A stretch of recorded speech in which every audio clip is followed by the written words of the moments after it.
जहां एक तरफ लोकसभा चुनाव की तैयारियां तेज हैं, वहीं बिहार की राजनीति सियासत का मुद्दा बनी हुई है, क्योंकि हर पार्टियों ने अपने उम्मीदवारों की लिस्ट पेश कर दी है।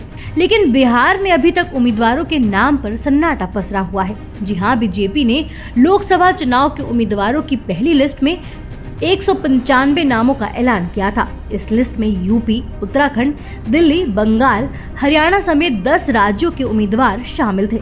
लेकिन अब तक महाराष्ट्र और बिहार की सीटों पर कोई ऐलान नहीं हुआ है।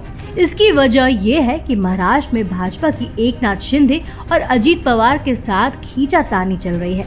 वहां बीजेपी ने दोनों सहयोगियों को मिलाकर 13 सीट का ऑफर दिया था और खुद 48 में से 35 पर लड़ने की तैयारी कर रही है। बीजेपी ने तर्क दिया है कि एकनाथ शिंदे को हमने कम विधायकों के बाद भी सीएम बनाया है, ऐसे में उन्हें लोकसभा सीटों के मामले में त्याग करना चाहिए। वहीं पिछली बार की बात करें तो कांग्रेस को महज 1 सीट मिली थी और आरजेडी का तो खाता भी नहीं खुला था। लेकिन इस बार भाजपा ने नीतीश कुमार को विधानसभा की ताकत का हवाला देते हुए कहा है कि हम अपने बड़े मजबूत दल में हैं। ऐसे में हमें सीनियर पार्टनर के तौर पर ही चुनाव में उतरना होगा।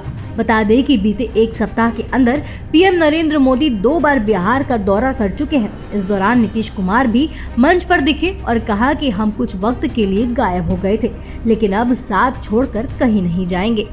अब ऐसी स्थिति में बिहार में भी देखा जा रहा है कि लोकसभा चुनाव से ठीक पहले भाजपा के साथ आए बिहार के सीएम नीतीश कुमार को यहां त्याग करना पड़ सकता है।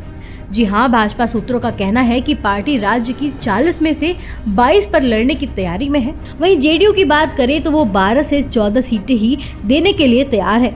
इसके अलावा लोक जनशक्ति पार्टी के दोनों गुटों को मिलाकर 4 सीटें दी जा सकती हैं। एक सीट जीतन राम मांझी और उपेंद्र कुशवाहा के खाते में जा सकती है। हालांकि अब तक जेडीयू की ओर से इस ऑफर पर सहमति नहीं दी गई है। इसी के चलते अब तक बिहार में सीट बंटवारा नहीं हो सका है। अब एक समस्या ये आ रही है कि नीतीश कुमार बुधवार को 4 दिनों के दौरे पर ब्रिटेन चले गए।